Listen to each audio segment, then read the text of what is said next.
Yes. Welcome, everybody. Welcome. Today is Tuesday, July 19th, 2016. This is the week of, 2016. Why would you say that? I don't know, nigga. I'm just excited because I want to talk. Well, July 19th. This is the third episode of the Illogical Sense podcast. I am your boy, JC. And this is Busby. And, Yvanna couldn't make it today because, she had some shit to do. But she'll be back next week. But today's just the bros. And I'm just so excited. I'm so excited, nigga. I'm so excited. This won't by any chance have anything to do with all that's been happening over the past weekend, right? Oh, where do I begin? Like, how we gonna settle this? We're gonna flip a coin. This is what we're gonna do. Heads, we're gonna talk about Kanye and Taylor. And if it lands on tails, we're gonna talk about what's his name, Joe Budden and Drake again. What if it lands sideways? We're gonna talk about it'll be Donald Trump in that situation. Well, we gonna find out. We're gonna be like Two-Face. Heads, tails, call it. Doesn't matter. Oh, my goodness. It's tails. We talk about Joe Budden and Drake. Oh, well, there you go. There we go. That's what we gonna talk about. So, this past what was it? Saturday? Joe Budden released yet another diss record. No, we gotta rewind that though, because Drake decided to release the record on OVO radio with French Montana, the track that got Joe Budden all just excited. What was the shit called? No Shopping? Yeah, the first one. Yeah, the first Montana song, No Shopping. Yeah, it's called No Shopping. And just as Joe Budden predicted, Drake did indeed send them sub shots at him. Now, if I can remember exactly what he said, let me just rewind. Pump. Yeah, the whole pump it up, just blaze. No, I'm trying to look for the exact lyric. What was the exact lyric? Let's see. He said, fuck, what the fuck did he say? I'm looking for it, man. I got genius. Shout out to Rob Markman. Busby's clearly so excited that he didn't even prep for this show. Well, yeah, you came hella freaking early and shit. Busby said we had a show at around 12 o'clock. I said 12 or 1, and you came at 11:45, bro. Yeah. I can't help that I'm professional. So. I'm professional. I'll come in exactly 12 o'clock. What is it? Where is it? What's the track called? No Shopping. There we go. I'm still looking for the lyrics. Bear with me, people. Okay, Drake said, pump it up. She got a good head on her, but I pump it up. I'm not a one-hit wonder. They all know my stuff. You let me turn into the nigga that you almost was. Really? Really? It was exactly how Joe Budden predicted it. It was exactly how he predicted it. So then, Joe Budden, like everyone was all excited on social media. They were all just going, oh my God, Drake killed him with just a few bars. Everyone's all excited. But then within what? An hour later, 15 minutes later, Joe Budden released yet another track called Afraid. And this time he used Drake's hook from The Resistance. What am I afraid of? And like Joe Budden completely just dissed him again. So, and then all of a sudden, all his fans just flipped up and said, oh, Joe Budden just needs to let it go. He just needs to let it go.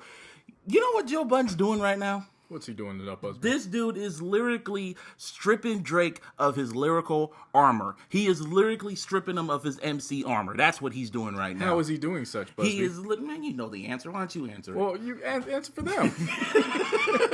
He is lyrically stripping him of his armor. He is literally opening the floodgates for more people to diss him if he really wants to. Because this is what Drake thought he can do.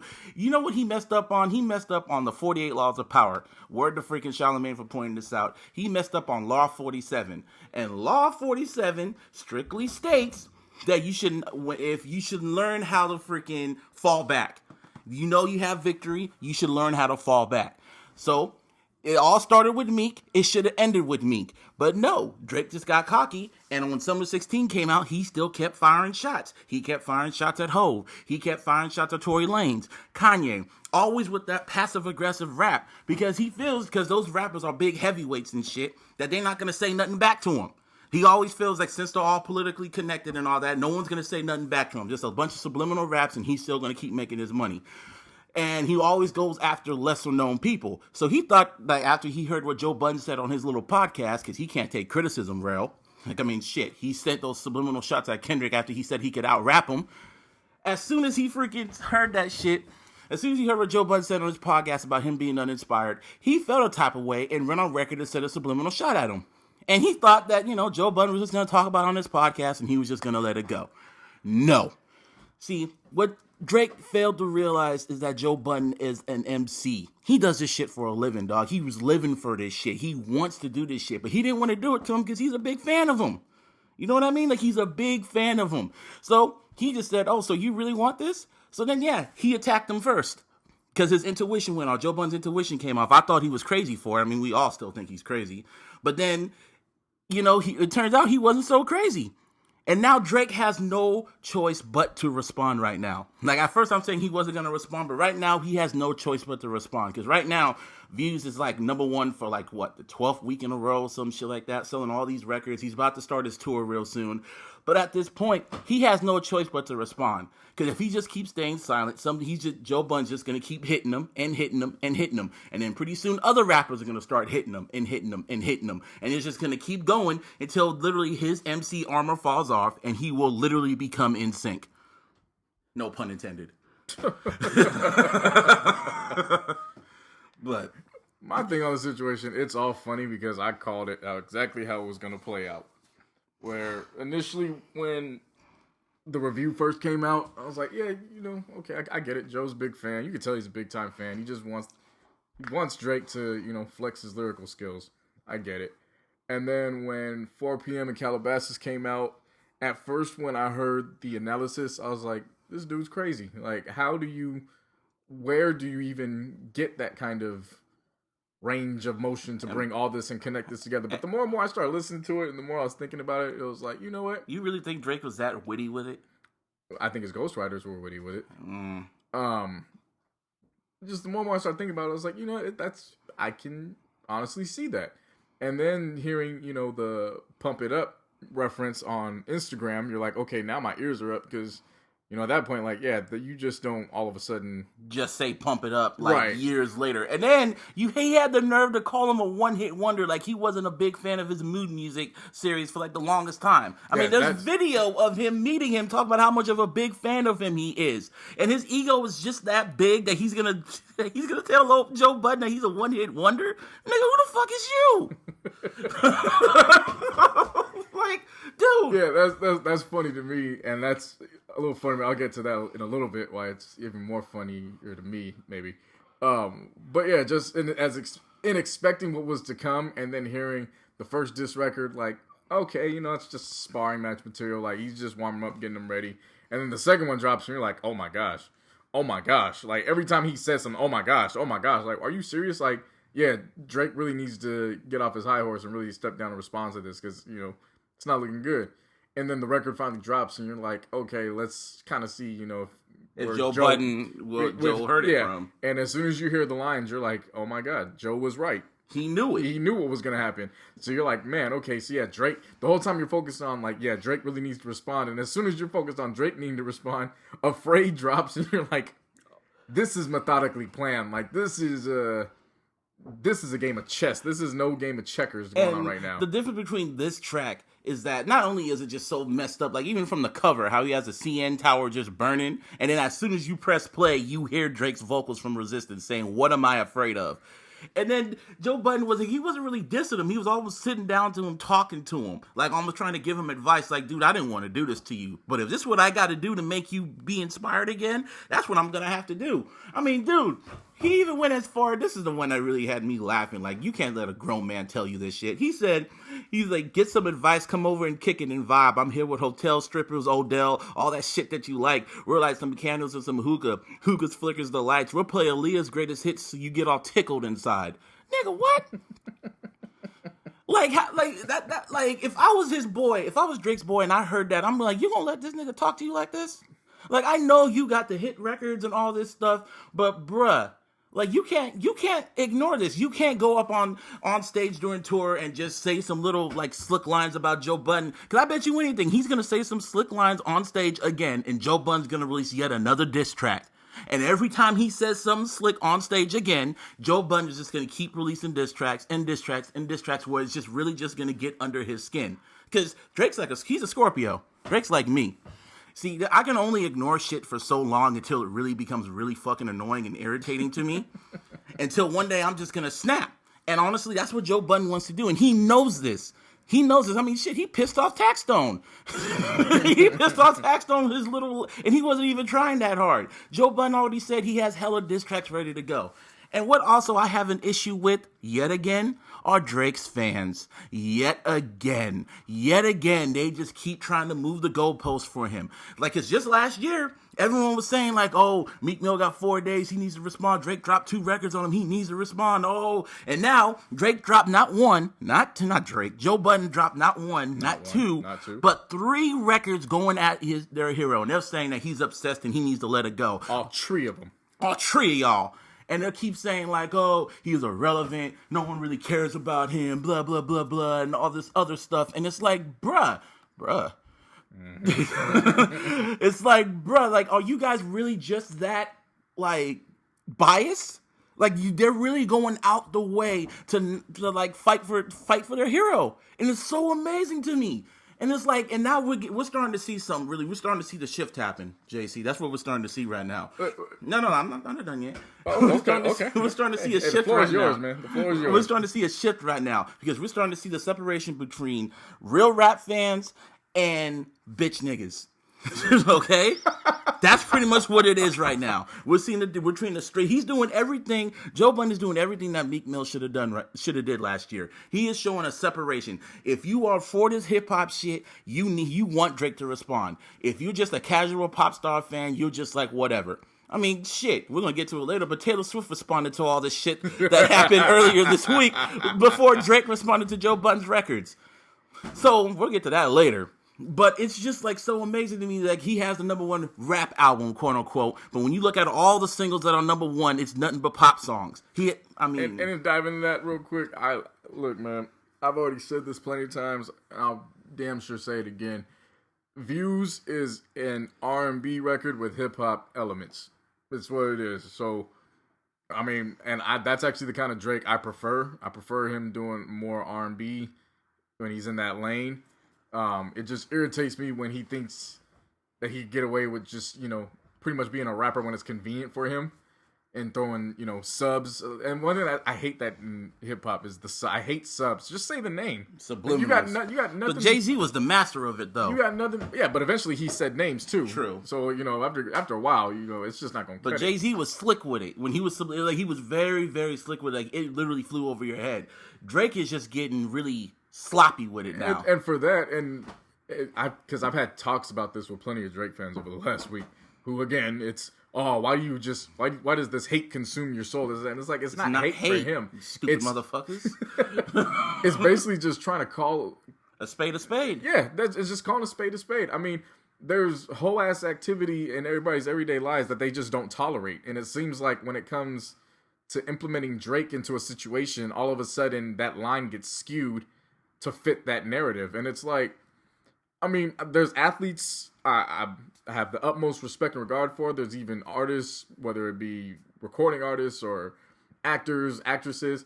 I love them, but at the same time, if they commit a whole ass felony, I'm gonna call it how it is. You know what I'm saying? Like, hey, you ain't acting up. It don't mean I take a loss because of that. I'm still gonna like your music. Yeah, I'm still gonna like you, but we're gonna call you a whole ass nigga. It's just that simple. And it seems like with Drake fans, it's as soon as you call him out or hold him responsible for something, then it's like admitting failure. It's like they feel so connected to him that they feel like a failure.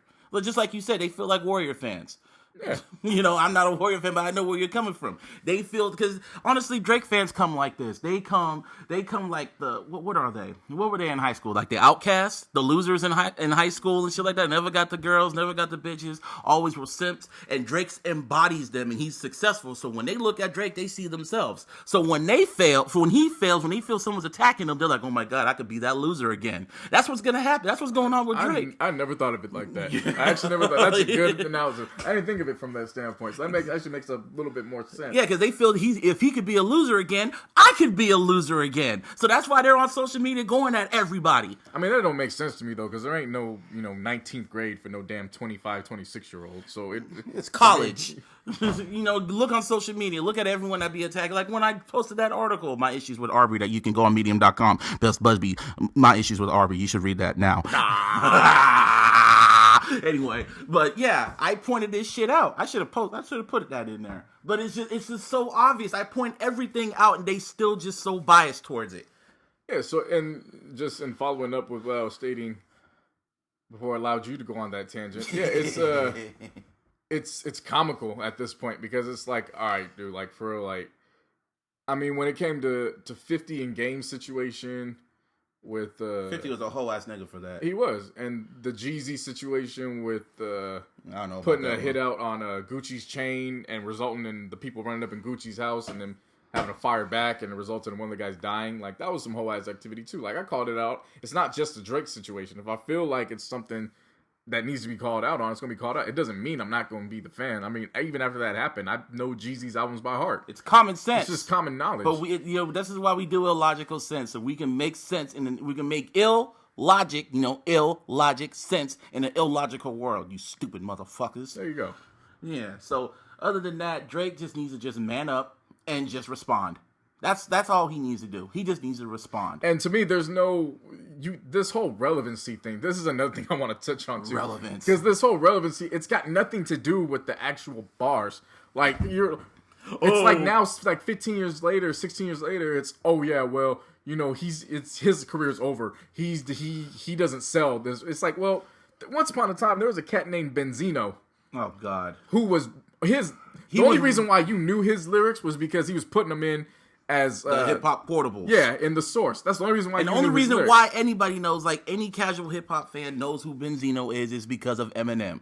Straightforward. And also, Benzino was damn near irrelevant when it came to casual hip hop fans. At one point, Eminem was the highest selling rapper. I mean, he still is the highest selling rapper. He had 8 Mile, he had the Eminem Show, he had all this shit going for him. I don't want to hear about irrelevancy when in the same year that Eminem started dissing Benzino, he had the #1 album, the #1 film, the #1 single, and the #1 soundtrack all in the same year. And he had no reason to respond to him. But that MC in him, it was in him. He's a battle rapper. It's in his blood. He was like, I gotta diss this dude just to prove a point. Now I will give you this. M did wait until after the second diss. Because he did. I will give him that. So in Drake's defense, okay, you wait till the first one comes out to see. Okay, now you're testing the water, seeing. As soon as the second one comes around, then it's not a game. You gotta take that to heart. You gotta be a man about that. If somebody's stepping to the plate, calling you out on every little thing that is out in the open, at some point you got to man up and say, nah, I can't let this slide. What are you going to do your whole life? Just, oh, well, they're not relevant to me anymore. Who cares? Because at some point, Drake is going to be irrelevant himself. This ain't going to go on forever. Drake ain't got the kind of music that's going to last when you're 50 years old. You know what I'm saying? He doesn't have that. Like, honestly, like you have, I mean, he has Controller this year. He has One Dance. That's going to last until next year. Like, shit's going to get old. People it'll get tired. It'll last time, but it'll last time for, the mid 20-year-olds. It's not going to last time when you hit 45. I ain't trying to hear no damn One Dance.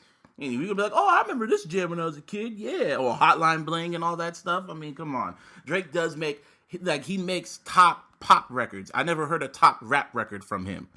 I mean, seriously. He had Forever, but that was because Eminem and, that all-star cast was on there. But, we could keep talking about this motherfucker all the damn time, but we got to move on because other fuckery happened this week.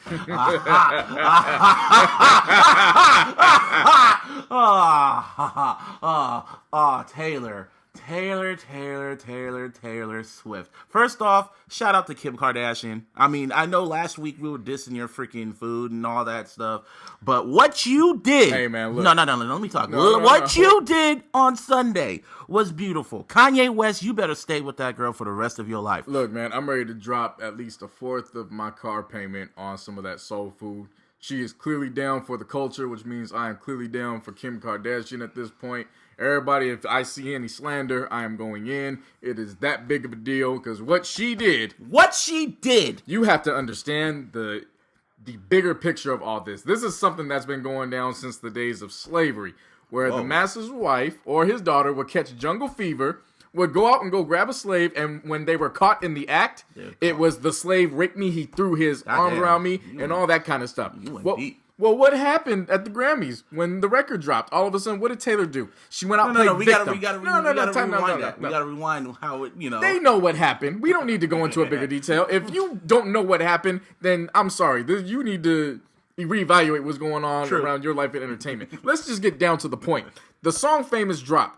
The lines came out. We don't need to repeat the lines because at this point, everybody knows the lines. She went out on the Grammys when she won Album of the Year. Which Kendrick Lamar should have won, you little bitch-ass niggas. Ah! Thank you, because nobody's going to remember 1989 next week.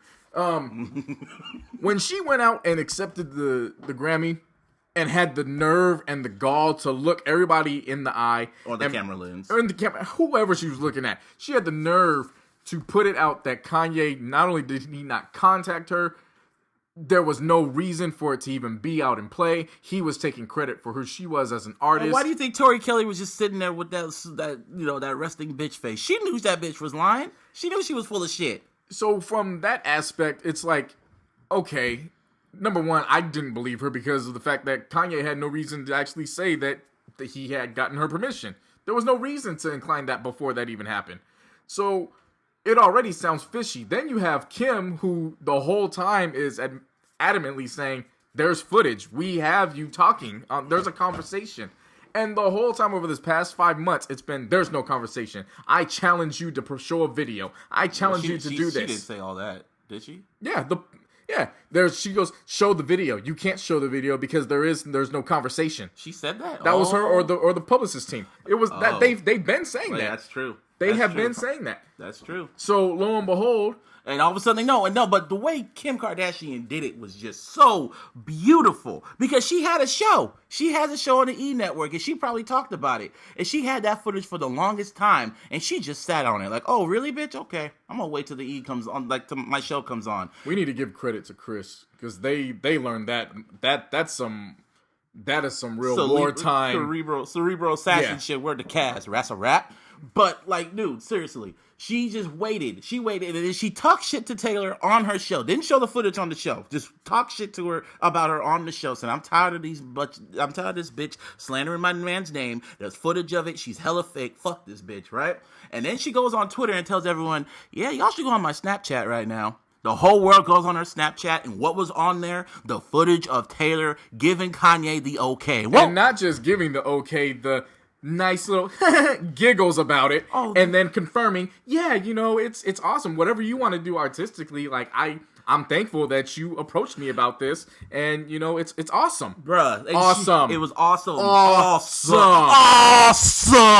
I came to play. Okay. Nah. And then what made it even more crazy is Kanye was really sincere about it, and he saw Rick Rubin just chilling on the couch, just like, shout out to Rick Rubin. Rick Rubin just sat there like he just like, I don't give a fuck. Yeah, Rick Rubin really just sat there like, this is where I'm at in my life right now. I'm getting permission from a damn pop star to use lyrics, and and Kanye cared. He actually cared. He called her up and just said, "Yo, I'm gonna say this. Like, are you cool with it? Because I could change the lyrics if you want to. Oh yeah, you could use it. And then when everyone talks crap about it, because they're gonna talk crap about it, I can just go on the Grammys and say, look, I knew about it and da da da da. And then what the fuck did she do? Not only did she not bring that up, she went on stage when she won the Album of the Year and just pretty much roasted Kanye. And that's why Kanye was like, you lying ass bitch. Like, really? Really, bitch? This is how you, like, really? You gonna switch up on me like this shit? And then she still had the nerve to act like a victim. Oh, well, the last part he said he didn't put that bitch part. So what's bad? Calling you a bitch or saying that we still had sex? See, here's bitch. Here's my thing about it. That it doesn't matter how you try to spin it, it looks bad. Because, like Busby said, okay, the I made that bitch famous line wasn't in there, but am I supposed to feel bad that it's not in there when she approved? I feel like me and Taylor might still have sex. Like, and laughed about it. Like, so does that lead me to believe that she, A, didn't hear the lyric, or B, if she did hear the lyric, or if she didn't hear the lyric, at least give him permission to say whatever you want to do artistically and how going forward with that, that's fine with me. Because at some point, any rightful woman in her mind that's gonna have an issue with this is gonna have an issue with, I feel like me and Taylor might still have sex. Like, who the hell's gonna allow that to be put in the record? You know what I mean? I know what down. She was cool with it. I bet you when she heard the song, she was bobbing her head to it and loved it. But then when her mom heard it, and then when her brothers heard it, and when her people, her entourage heard it, and texting her like, "You gonna let Kanye say that? Like, that's hella disrespectful." And she was seeing what everyone was saying about it. The whiteness came out. I was like, well, I gotta protect my image. So that's when she went up there and did what she did. And I bet you anything, she probably would have texted Kanye like, "Yeah, I know, I'm sorry," but she probably didn't even text Kanye about it. She just minded her own business and then went on Twitter and just didn't say a damn word about it until Kim Kardashian did what she did. And my thing is, I don't care if she heard the lyric or not, because of course she goes on Instagram. Oh well, there's still no footage. Like, I don't care, because from the get-go you said there was no conversation that was held to begin with. So that's already been proven to be a lie. So what else are you lying about? You've lost that benefit of the doubt. And then let's go a step further when we start including Selena Gomez's stupid comments about there's more important things to talk about in this world than this. That's that victim shit. That's what they're trying to do. And then everybody goes on her timeline, and there's I didn't remember telling you a goddamn thing. But to go even further, there's no mention of Black Lives Matter. There's no mention of the slain police. No hashtag of any slain black man by the police. There's no mention of what went down international. There's nothing. Everything that she at basis that there's more important things to talk about, she's not even talking about. But you know who did say Black Lives Matter, though? Kim Kardashian. She even did a whole blog post about it. It's going to be like a new tag, just that little laugh in the end. Yeah, man. My thoughts on that, Taylor. We don't believe you, and you don't have people. No, you don't have it. And then seeing how the media is trying to flip this shit, trying to say, "Oh, Kanye could get sued by this shit," and then TMZ came out saying, "Nah, she knew she was being recorded. She knew she was being recorded the whole time." Because I remember in that interview that Kim Kardashian did, she said that as soon as we were done filming, as soon as the phone call was over, she called Kanye's people and said, "Yo, destroy that footage, and if you release it, you're gonna get sued." And Kim Kardashian is like, "You know what, bitch? You keep thinking you're the mean, you are the Regina George of freaking the industry. Bitch, I'm Kim Kardashian. I am the industry. Like, we all the mean girls. You're not the only mean girl in Hollywood. And what you gonna do? We got money too. I'll fight you. Like, I will fight you." What's that from? I will fight you. I don't know. I heard that somewhere. Right, I heard that from, well, anyway. But yeah, she's not scared of the Kardashians, and they will fight Taylor Swift. Even though Taylor Swift has money, Kim Kardashian and the whole Kardashian clan has money too. So what Taylor Swift needs to do is just sit back and take that L. Just sit back, take that L, and record a song dissing Kim and Kanye, because you know that's what she's going to do. I also feel like Taylor apologists also need to see a bigger picture in this as well. Like, you're getting upset over a situation. First of all, she lied to everybody. So you could be upset that the footage got leaked, but don't let that blind your judgment and actually saying, yeah, actually the person I like and defended all these months actually did lie.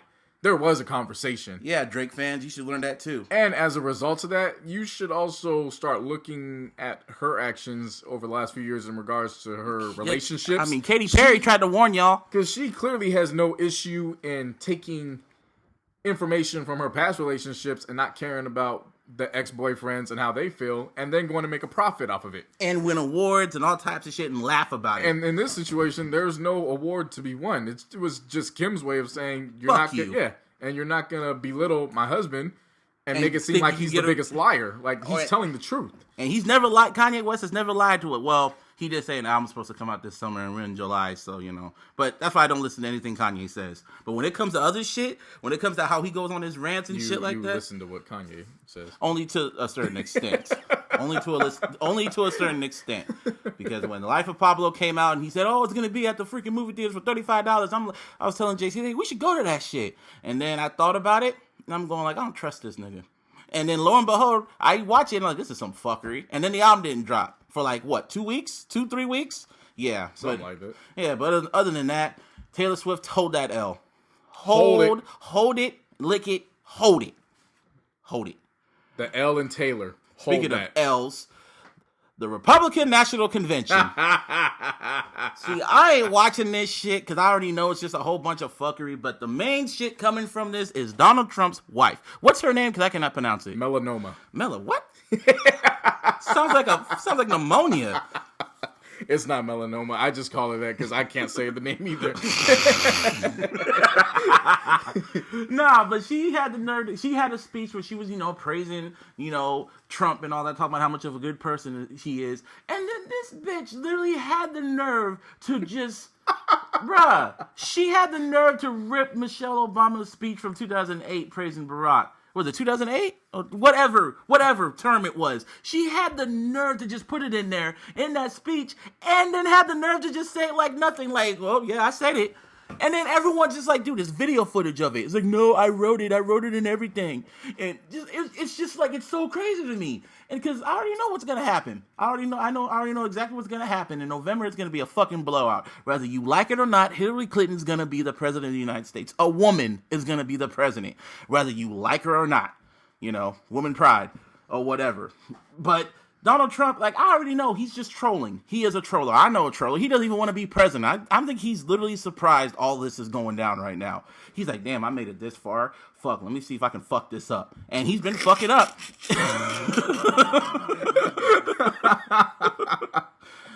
What are you doing? Oh. To me, it's just the funniest thing, dude. Like, seriously, it's so comical. Like an episode of Veep. You spend all this time bashing the Obamas. Everybody want to be a nigga, but don't want to be a nigga. Everything that they stand for. Everybody want to be a nigga, but don't want to be a nigga. And then you go out and take their words. Literally. And not even that. Trump even went as far as to taking Obama's tweet and just replacing it with his wife's name. Like that's how I know he's trolling. He is literally trolling. Like, come on, bruh. Like, this week has been the week of, the fakes being exposed. When it comes to Drake, when it comes to Taylor Swift, and all this. It's just, the fakes are being exposed. So what's done in the dark will indeed come into the light. Y'all should remember that. What's done in the dark comes into the light. Look, man, ass niggas. It's one thing to take, I guess, the speech on paper and use it as a template. I get that. I have no issue with that. But to take a whole paragraph. But to take the actual words and just substitute little words here and there. Sounds like a Drake verse. Sorry. Sounds like a Drake verse. Like, there's no... I mean, I know Hov did it too. Don't get your panties in a bunch. I knew y'all gonna say that. But at least when he said, when I quote Biggie's words, I'm bigging up my brother. So when, what's her name? Morena Pneumonia. When she's quoting Miss Obama, she's bigging up her sister. Oh, ass. Well, if I'm Donald Trump, I feel in a way very... think about this. You diss a man that's the president. Donald Trump doesn't give a fuck. But listen to this. You diss the man that's president, and then your wife goes and takes his wife's words in such high regard for her husband and uses it to try to, explain how she feels towards you. Seriously? Donald Trump does not give a damn, man. He is a troller. He's going to troll. I bet you when he loses, he's just going to be like, he's going to blame the American people. And then within a month or two later, he's like, I didn't want to be president anyway. Y'all idiots. That's exactly what's going to happen. So do you think he's here? You think, okay, let's go to a tangent off of this that it seems that might be becoming evident with everybody. Do you think this is a plot and a ploy that was set up between the Trumps and the Clintons. Well, this is like what happened when WWE wanted to take Well, that's what WCW I'm out of saying. business. Let me tell you. Vince Russo was one of the head creators of WWF or WWE, and then he left WWF just to go to WWE, to WCW, and he destroyed it. Like the shit he was doing in WCW is really equivalent of what is going on in the Republicans right now. He literally destroyed it from within. And there's always this urban legend going on that the freaking that Vince McMahon paid Vince Russo to destroy WCW. I would not be surprised if the Clintons paid Donald Trump, well, I don't know how they can pay him, or just made some type of deal to destroy the Republicans within. You know, I mean, it's not, you know, but at the same time, Donald Trump doesn't give a fuck. He's just crazy. He's just an idiot. So, fuck Donald Trump and anybody that loves him. Fuck Donald Trump. Like, fuck him. Vote for Hillary. And I know y'all gonna be mad again that I said vote for Hillary, but you have no fucking choice. Because if you do not vote, this world will burn, and you still live in this country, you stupid motherfuckers. Hey, not me, man. I'm get my passport pretty soon. I got some connects in Canada. I just looked into South Africa, and it is not what they promote on these damn commercials. South Africa looks beautiful. Well, you got and money. It's metropolitan I'm area. still living here, so just do what's right. Stupid motherfuckers. I mean, I'm a vote, but you know, if worse comes to worse, I'm out. I ain't staying here. Well, yeah, true. I'd probably go to Canada too, but I'm probably banned over there since I talk shit about the heroes so damn much. Yeah, probably. I don't talk shit. I just tell the truth. So, you know, it's that shit. What else happened?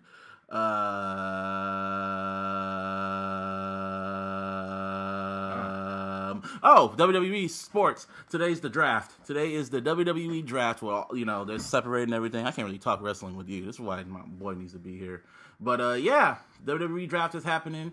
Everyone's splitting up and all that stuff's going to be very interesting. Where do you want the New Day to go? It don't matter. They're just like, they're fucking funny as hell. If anything, they should stay on Raw. Thank you. I've been telling people that all weekend. They need to stay on Raw because them niggas are hilarious. Shout out to Biggie. Shout out to Kofi and Xavier. Up, down, down. Oh, yeah, the Pokemon stuff. Yeah, man. I remember last week I was all excited about that shit. Niggas have become drones to that shit, man. It's kind of scary. It really is scary. Like, I just heard, like, a few, like, this past weekend at Lake Cunningham, which is like right down the street from me and all that shit, there was like a Pokemon like hunt meetup, and they said over like 1,200 people showed up at the park just looking for fucking Pokemon. I'm seeing videos of motherfuckers just running around looking for a damn Charizard. I'm like, you do know this shit is not real, right? I saw a story where a dude literally quit his job to become a Pokemon master. Like, what? What? You niggas are weirdos, man. I still play it. Don't get me wrong. I still play it. But, you know, I do have a life. I do look up from my phone, you know? But, because I got like 59 Pokemon. Haha. Wow. I know, man. 59 more than me. I know. Because, you know, but it's kind of spooky to an extent. It's like it's like almost like on some control shit. Like, I just see it. Like, everyone has their heads down and just walking around with their damn phones and shit and just, like, trying to catch Pokemon and shit. So... I put out an APB last week that if anybody wanted to catch Pokemon on the road, I would do like a Lyft or Uber service for them. I got a couple bites, but it didn't pan out. Mm-hmm. Fortunately, it didn't pan out. Well, if I would have retweeted you, it probably would have happened because, you know, I'm Twitter famous and all. Yeah, well. Supposedly. Your whole ass didn't do it. Well, you didn't tell me to. So I got to tell you to do everything now? Well, I don't know. You can't just look out and see like, oh, my boy needs some assistance. Like, maybe I can help. No, it's actually a good thing you didn't do that because I was able to end my week earlier because of all the incentives. Shout out to Uber. So I was done after Friday, and I've been off since then. Yeah. Well, my thing with this is that you see, there's leaders, and then there's Pokemon. Nah, my thing is just grow the hell up. I still watch wrestling, bruh. Wrestling ain't got nothing to do with being a child. I watched that shit when I was a child. Yeah, well, but Pokemon. But then at the same how many times you play Pokemon since you've been an adult? I never. Well, shit. Like recently, for like the past week. When was the last time before that? Never. Exactly. So there you go. That's the point I'm trying to mention. When yo-yos and marbles come back into play, then I'll start taking this fad seriously. Yo-yos are still popping. Not how it used to be. Not when I was a kid. So I still have a yo-yo. There used to be days where cats would pick basketball over yo-yos. They would pick basketball over yo-yos. No, they would put yo-yos over basketball. I was about to say, oh wow, really? Yeah, that used to be the thing on the. You know what used to be top. You know what used to be the thing back in middle school? Motherfuckers sea walking. You remember those years? Like I never understood. As soon as you hear that, hold up. Wait, and everyone just starts like Everybody the next episode was like the sea walk anthem. Everybody was sea walking in freaking middle school. I didn't know what it meant. I'm like, oh, sea walking. So I was trying to do this shit. So I did the research. And I'm like, oh, I could get shot for this. I'm good. Shit, what else? Oh yeah, training camp's coming up. You might be gone for a few. I'll be gone for like maximum 1 week, like a week or two or whatever. So, so the Niners are about to when the Niners start their fucking training camp. Oh, whole asses. I don't know. I'm not involved with the Niners. I know you ain't involved, but you know all the football. I don't really pay attention to freaking. Oh, this is what we need to talk about. What's his name? What's his name that got his contract? Von Miller. Yes. How much money? $70 million. $70 million. He is the highest paid defensive player in the NFL's history. I think the deal was altogether was 6 years, $114 million. For those who aren't privy on the contracts, NFL contracts aren't guaranteed. They can be wiped off at the snap of a finger. So the most important thing to get out of that contract guaranteed is the money. guaranteed money. How much he get guaranteed? $70 million guaranteed. Like, that is going to be in his account. Like, whatever happens, he could blow his knee out during training camp. God forbid, because we need Von Miller. We need Von Miller going to the next decade. Plexico burst himself. He can do all of that to himself, and he'll still walk away with $70 million at the very least. I don't know why. At the very least, because he can still end up with more, as obvious as his contract goes on. But at the very least, he is walking away with $70 million. I don't know why Elway was fucking holding back. This nigga was your Super Bowl MVP because that was Peyton Manning. You would have did like nothing. But Peyton Manning gone, and you need your defense right now. So you need to pay that boy. But when it comes to my Niners, shit, I don't know. Sorry. If y'all seen Tupac Resurrection, like who shot me? Shit, I don't know. Sorry. When it comes to my Niners, shit, I don't know. You want me to ask my cousin? What do you mean your cousin? About how the Niners are going to... You need to ask nobody. I know what's going to happen. Well, I mean, you've got an inside source with my cousin. Oh, what did your cousin say? Do we have to say it on here? Can we say it on I could just ask what you think, off the record. Like, he's there. He's on staff. Well, he's probably going to say, nigga, we going to be trash, bro. NFL's coming back, Have some hope for your team, man. No. I at least got hope that you guys are going to the playoffs. Okay, your Raiders are going to the playoffs. Look, man, I'm going to say it. I at least have hope that the Niners will not go 0-16 like some of these stupid publications. Yeah, we're going to go 1-15. Y'all going to win at least 4 games. At least 4. There's always 1 week where everything seems to go one way in the opposition, and then it just backfires completely. Like, give yourself at least 4 wins. Jim Harbaugh. Oh, you gonna be mad? What happened? What did Haubaugh do now? Oh man, what did he do now? Just keep talking. I'll find it for you. He must have did something, man. Because Harbaugh was that nigga. I've always, if you don't know by now, if you follow me on Twitter, I say fuck Jed York all the damn time. Religiously. I'm gonna tweet it right now while I'm talking about it. I do not like Jed York at all because he gutted my fucking team. He legit gutted my team. No, fuck Jed York. If you go on to his... I just tweeted that right now. I just retweeted that right now. So when you go on there, you're going to scroll down and you're going to see it. Fuck Jed York. And so this is going to make you even more pissed off. You're going to... Let me explain. Let me explain it to the people. This nigga, Harbaugh did a music... When Jim Harbaugh... was head coach for the San Francisco 49ers, obviously he... Remember that saying, who's got it better than us? And the team would yell out... Nobody. Yes, with such passion and aggression. It was awesome. Well, obviously he's not there anymore, and a lot of teams do have it better than the Niners these days. Well, the rapper, shout out to Bailey, who's a Bay Area native out of San Francisco. Not the WWE Bailey. Thank you. Bailey actually made the anthem for the team. Like, the hook was "Who's got it better than us? Nobody," and then he rapped it. Well, apparently, over the last 24 hours, or maybe 48 hours, they actually dropped the music video, except the one problem is that Jim Harbaugh is not in San Francisco 49ers. I'm looking at the screenshot. He's in Michigan here. Jim Harbaugh is having the time of his life. He is living. He is having the time of his life. The top is down. The ride is yellow. And he has that look on his face like, hey, tell Joe York how my ass tastes. Oh, whole ass nigga. That's what he looks like he's saying. Oh man. No. Just play that shit. No, play it. Man. Oh, man. He is having fun. In a Lambo. Jim Harbaugh is living, man. Shout out to Jim Harbaugh. Michigan's going to have a national title within the next 3 or 4 years. Yeah, and how many national championships he going to get? How long is his contract? I think he got a 7 or 8 year contract. Yeah, he going to win almost like 3 or 4 of them bitches, and then he going to come back to the NFL. He's going to show up at Jet York's office like, you see all these rings? These are all the rings I could have got you, but you wanted to be a whole ass nigga. Shit. This is always funny. It's always comedy to be talking with Busby just because out of nowhere, that comment will just fly. Like, it's to the point where it could be something so horrible going on in, like, Iran, and he'll still find a tangent to blame Jed York for that. I blame Jed York. Why did Kendrick Lamar didn't win Album of the Year? Fuck Jed York. Yeah, see, like that. Like, Drake didn't write his lyrics? Fuck Jed York. It may sound ridiculous to some of you, but to me, it's the most hilarious thing ever because we'll be in the middle of a conversation just about something so like anything, and so randomly it just comes out. Not only randomly, but it comes out so fluidly. Like he doesn't have to think about it. It just comes out. It's awesome. It's amazing. Exactly. Fuck Jed York. See how fluent that was? It's in plain English for you niggas. Now, the next topic in sports, Charles Tillman. Remember the Bears cornerback for all those years, and then he played for the Panthers this last year, and he was a cornerback. Yeah, he retired.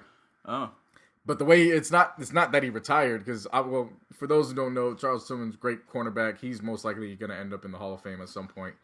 It's not that he retired; it was the actual video he made along to go with his retirement because he's known as a great player for a punch technique, which is chasing somebody down with the ball, you punch the ball out. Yeah. Oh. So he's walking around all his family, all his friends, strangers, anything in their hands. He's punching it out and just walking away. I'm retired. It goes on for 3 minutes. Like it's pretty much just picturing, well, I can't punch the ball anymore, and I'm at home, and I'm retired, so I still need to use my famous punch. So we're going to put this together. It's the fun. I thought Marshawn Lynch's retirement announcement was great. This actually might top that. It was funny. Like it was funny as it progressed. I need to watch that. Shout out to Peanut Tillman, a great career, awesome. Congrats to you, man. That was a good way. It was a good way to go out. Oh yeah, and TV shows. Power came back. But wait, before we get into TV shows, guess who's back in the news? Who? Gilbert Arenas and Swaggy P. What did they do? What did they do now? I think I know what happened. Like when he put up a picture of his baby mama and said we're even. No. Oh, what else happened? No, you missed that. Hang on. I have something to show you. I gotta find it right quick. So of course, the situation with Swaggy and Gilbert Arenas when Gilbert went over to his crib. Everybody on ESPN's talking about it. So, what was it? I think yesterday or on was it? Yeah, yesterday. Pardon the interruption. Yeah, yesterday. Pardon the interruption. Wilbon and Kornheiser were actually talking about the situation. So what does Gilbert go ahead and do? He go ahead and screenshots the caption, "Is beef worthy of our attention?" between Gilbert and Swaggy. He screenshots it, and then he proceeds to go on Instagram and post the following. Let me read this shit. He's like, does this say beef? I'm sorry, but not all black people fight. Laugh my ass off. I mean, we did get in an argument once in Miami of who's going to fuck that stripper from KOD's first. We saw that with a quickness. Rock, paper, hashtag rock, paper, scissors. And Swaggy P went third. Keep going. Somehow, who's that? Who's D-Ray? I don't know. D-Ray came in second. And that nigga wasn't even invited. The good old days. Nick got bullied. Wiz Nation. Wow. Like I said last week, these two need their own TV show immediately. Show, man. Immediately. Like they need Netflix. This show. And it can't be on no regular cableized channel. This got to be like HBO or Stars or straight to Netflix or Amazon Prime. It's got to be something. I need to see a Gilbert Arenas and Swaggy P show. Because at this point, Swaggy P gonna have all the time in the world because it's gonna be clear Gilbert is trying to keep him off any damn team with that. As long as these posts keep coming, they don't want that attention around. Why? I don't know. I mean, it's funny to me. Ain't a gun's not being involved in the situation as of yet, so let it keep going. However, I need that reality show pronto. Pronto. Kim, you did it for the culture over the weekend. Call E. We need these cats immediately. I guess, man. But speaking of cable TV, Power came back. Power. It's a big rich town. I just come from the poorest part. So what do you think of the first episode? It was good. It was good. I like how it ended too.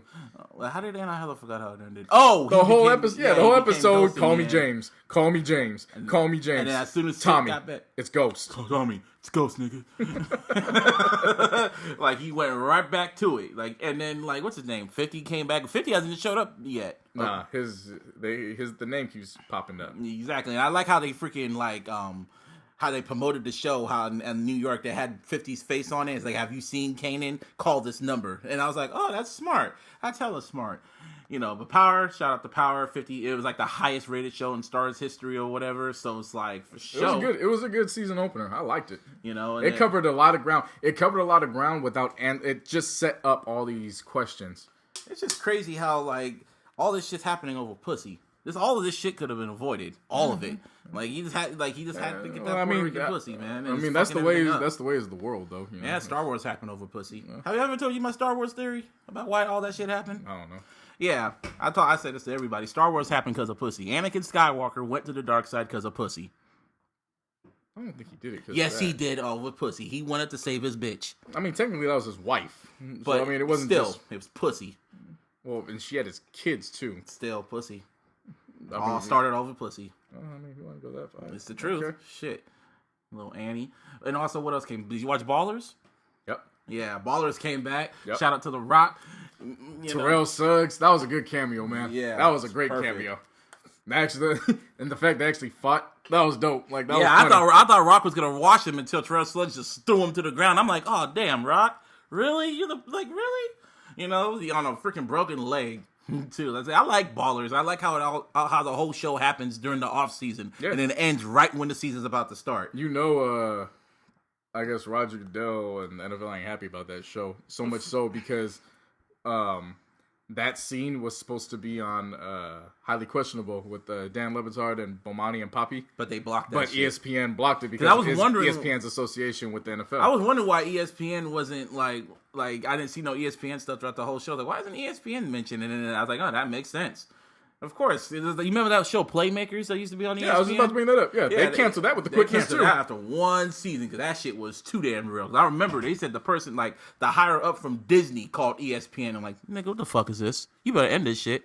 Because it was revealing a little too much. I'll never forget that. I'll never forget how that show ended too. How did it end? I hella forgot. They won the last game that they needed to win, and they needed another team to lose out so they go to the playoffs. Yeah. And it was the final play, and somehow the team that needed was in competition with them scored a touchdown, and the head coach they all like went from celebrating to like their jaws dropped in the locker room, and the coach just yelled, "Hey, turn it off!" And the whole screen just goes off, and then that's how it ended. Oh, on a cliffhanger. Ain't that some bullshit? No, it wasn't really a cliffhanger. It was just you knew the other team scored, so they were going to the playoffs.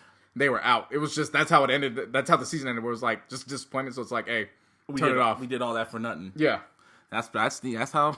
And it ended. And I remember being in high school. Either I was in my last year of middle school or I just started high school. I remember watching like, yo, that was a great season end. Like the season finale. Like I can't wait for season 2. Never showed up. Yep. Still mad about that. Omar Gooden was in that show. He was like the running back. Yeah, like he was like Marshawn Lynch in that damn show. Except he kept having piss tests because he couldn't get off the drugs. Yeah, that sounds familiar. Speaking of fucking get off the piss test, Brock Lesnar. Oh man, Brock Lesnar failed the piss test for UFC, man, and honestly, he didn't give a damn. He does not give a damn. I'm a white boy that's jacked. That's my shit. And honestly, Brock Lesnar, I have none but respect for that dude because he left the WWE. He left the WWE on his own terms. Found himself, went to UFC, won championships, and then he got out. You know what? Like he didn't want to go out because of his disease and all that. Got his money in WWE. Said, you know what? You need me more than I need you. So you know what? I'm gonna go to UFC. And there ain't shit you can do about it. So they agreed. He won. He probably cheated, but he still won. And he still got his money. Got paid $8 million. Shit. I can't hate on that. And he don't give a damn. I mean, they could suspend him. WWE could suspend him. But he's like, I don't need this shit. I already got my money. He got Sable. He got money. He's in his farm. Shout out to the Beast. Yeah, man. Shit. You can get away with it. Get away with it. I mean, upcoming. ain't nothing stopping you. Yeah. Go ahead and do it. Did you watch? You probably didn't watch Summer League last night. I didn't watch Summer League, but I saw the highlights. That might have been the greatest Summer League game in the history. What, did the Lakers get eliminated or something? Oh, so now you don't want to talk about it now, huh? Look, man. Look, you don't want to talk about that. Look, man. I will tell you this. Okay. It's just Summer League, right? No. I will tell you something that just far exceeds the physical realms when you're going into like bad juju realms. Okay, on Facebook, I am an administrator for a group, the Sports Debate Network. Shout out to all my compadres, everybody from Fuego. Happy birthday, Dwan, my homeboy James Gee, Abel, and the rest of the cats. Rel Chapo, my dog. Anyways, there's a cat who, for his safety at this point, will remain nameless. But safety? Yes, because I will tell you how bad it gets. Okay. He's got the utmost bad juju of anybody I've ever seen in my life when it comes to sports. Every time he types and puts his thoughts to a keyboard, the exact opposite happens. And who is he a fan of? It just so happens to be the goddamn Los Angeles Lakers. Wow. So every time something bad happens that's not supposed to happen, it's a result of him. Now let me tell you what happened. He's hella mad right now. Because when you saw, we was kicking ass in Summer League. Yeah, it's just one game. I don't watch the rest. No, we won 3. We were 3-0. Going into 3-0, and we had to buy the first round of the playoffs. So who beat them? Okay, so now we're going to get into... If it was who I think it was. Cleveland. Oh, okay. That beat by the champions. No. The champions are walking around shirtless right now. Pause. For whatever reason... I don't care if it's your birthday, Dwan. I'm calling you out on this. For whatever reason, Dwan re-added him back into the group. And he said, I quote, if something happens to them, then by all means, bury me a G. And everybody who is associated with the group and knows about this went on that thread and said, this is a big mistake. Please don't do this. What did we do to deserve this? And actually, shout out to my homeboy, Rozzy from HBK Gang, because he's in there. And Rozzy was like, you know what, D'Angelo Russell... he will now go 0 for 8. He's going to have 5 turnovers, and he's going to miss every damn free throw he has. Thanks a lot. What happens in the game? We go up by 18 in the first half, and we're like, all right, cool. We're cruising. It's all good. And in the second half, we look like dumpster juice, dog. Straight garbage, to the point where they not only take the lead, they start dominating. And guess what happens? What happened? Larry Nance goes up for a dunk, and he gets swatted out. And the way he lands, it looks like he fractured his wrist. Damn. And at that point, I was so fed up, I went into the group and booted his ass out the group right away. And I tagged Dwan, and I told him, you ever do this again, I am driving down to LA myself, and we can catch the fade, brother or not. I don't care. Straight up. Did it. And when I did that, guess what happened when I woke up the next morning? He was gone. Larry Nance's fracture went from a fracture to a sprained wrist. Damn, that was God. Tell me that is not some bad luck. Tell me that's not. There's some bad juju going on with that boy right there, man. Straight up. I'm telling you, everything that he says goes wrong. When OKC played the Warriors, he said OKC not in the playoffs, but the Steph Curry shot. Oh, that shot. Leading up to that, 3 shots leading up to that. Oh, yeah, Golden State don't want it. Yeah, Russell Westbrook, KD got him exactly where they want him. This is over. The Warriors ain't got nothing. And boom. The shot heard around the world? The shot heard around the world. And I had to put up with another night of Warriors trolling. Well, at least they didn't win the championship this year. Holla at your boy. Thank you. Yeah. That back-to-back turned to believe land real quick, though. See, I just flipped it right back so you can calm down. Like, damn, bro. But yeah, so, no, but as far as what happened last night, it was the Bulls and the Timberwolves. For the Summer League Championship, and I really wasn't watching it because I was watching Love and Hip Hop again. Wow, bro, why do you watch that? Man, bullshit? Get off my case with that. Why? Start watching. It makes you feel good about yourself knowing that some of these people. I actually didn't know that Carly Red is 50 years old. Who? Well, see, you got to watch to know. But the point is, she's the most ratchet and messiest of them all. She's 50. Like, you shouldn't be doing this. You're like 5 years away from getting those early meal on discount from Denny's. Anyway, like, you so the game, they're going back and forth. It's a close game, and literally, game winner. You think it's a game winner, and then somebody else shoots a shot. That's game tying. Then somebody else shoots another shot. Oh, that's the game winner. Then they put up another one, and then Denzel Valentine, who just got drafted by the Bulls, out of Michigan State, he puts up a 3, and it goes into overtime. Damn. So then they go into overtime, and then there's similar actions again. Somebody hits another three, so it's tied. Denzel holds it out for the final seconds, makes a drive, cuts back, does a fadeaway popper, horn goes off, nothing but net. They're the Summer League champions. Damn. And when I saw it, it made me sick to my stomach, because if it wasn't for Mr. No Unmentioned, that could have been my damn Lakers that got that damn title. Like I said last week, I don't care if it's the NBA championship or if y'all playing 2-on-2 on the blacktop. Or 2K. I don't care. If it is sanctioned and it is warranted by the Los Angeles Lakers, I'm going bad on you. I just don't care. Just be glad it wasn't the Warriors that beat them. Well, I mean, it could be far worse. You're all right. But the point of the matter is it was just to prove just how much bad juju one person holds in his body. I've never been one to believe in curses until that occurred. Like, now it's like, if so what are you going to call it? The curse of the what? Oh, we have a name for it. What's it called? If you join the Sports Debate Network, like I said, I can't put that information out. Just off the simple fact, you need to join to figure all this stuff out. I could just put it out. It could be the title of the episode. Nah. Oh, okay then. Actually, that's a good idea. Maybe I won't mention it. We'll just put it as the title of the episode, and then that's when they'll figure it out. That's a good idea. That's great. That's awesome. Shout out to Busby for that idea. That's an awesome idea, and we can actually use his picture too. No, damn, that's fucked up. It needs to be known, dog. Yeah, fuck it. Although I'm lightweight nervous about doing it, because in doing that, our damn microphones might burst as a result. Oh yeah, don't do that. yeah. Just send it to me. No, don't even send it. I'm just gonna put Taylor Swift's picture up there or some shit. I don't know. Yeah, it works for me. Hey. So that happened. What else happened in sports? That's pretty much it. The Olympics are coming. Olympics coming up. You know, hopefully to redeem. Well, are they even the dream team or just Team USA? They're a team that needs to come back with gold. I'll tell you that much. They probably get bronze. If they get bronze, that's silver. terrible. Silver. That's what I mean. You come back with anything less than gold, it's a disappointment. You a failure. Let's see. Music. Something's coming out this week. DJ Khaled album. It's not coming out this week, but I guess he had like a private listening session, and apparently he said Kendrick Lamar has a verse on the album that's gonna have the whole world talking. I did hear about that. So I'm like, okay, but Khaled also said that Jay-Z is gonna shut down the summer. But I got the keys grew on me. His verse kind of grew on me and shit like that. And another album's coming out. Shout out to Karina, who's supposed to be on the show, but it's cool. She's put me onto this music artist. She's from Britain. She's from London. And her name is Nao. And she has this album coming out on the 29th. Is that this week or next week? That's next week.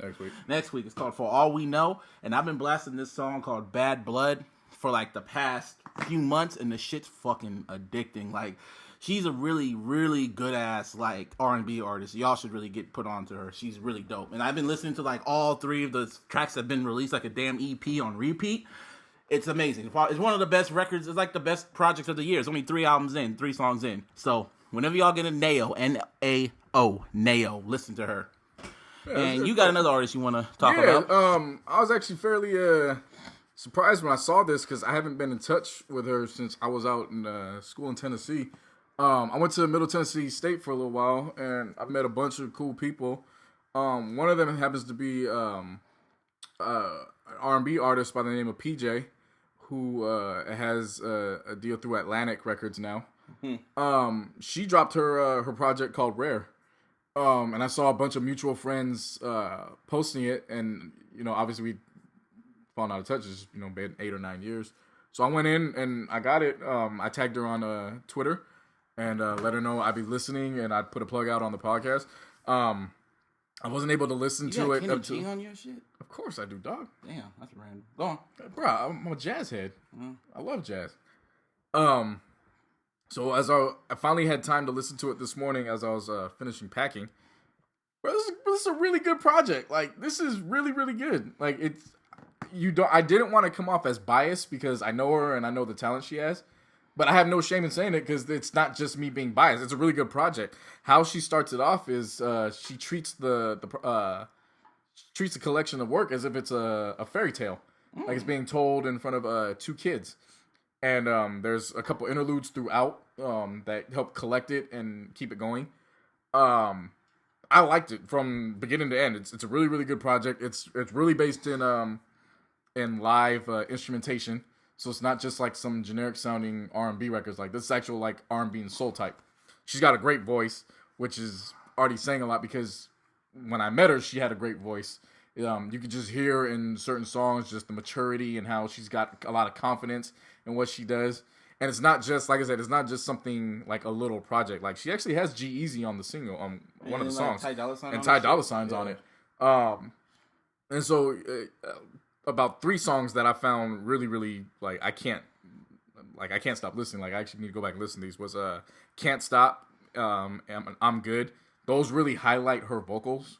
And she does so well as a songwriter, where those are just like 2 songs that really grab you. But the one that really like had my attention throughout is a song called Benjamin, where it's the content of it is focusing on how all these fairy tale princesses, they didn't have to worry about being the one that had to go get the money and just to make ends meet type of deal. So Benjamin obviously being Benjamin Franklin and the dollar, the money situation. That's a really, really good song. It's like I said, it grabs you right away. It's got some good content on there. And obviously she touches on some familiar stuff that R&B has, the relationship factor.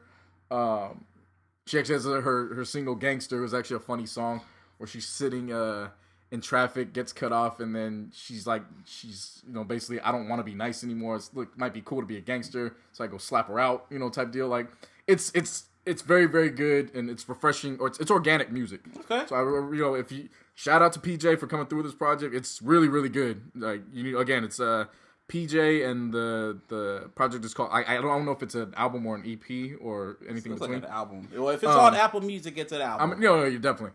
But I just didn't want to, call it a project.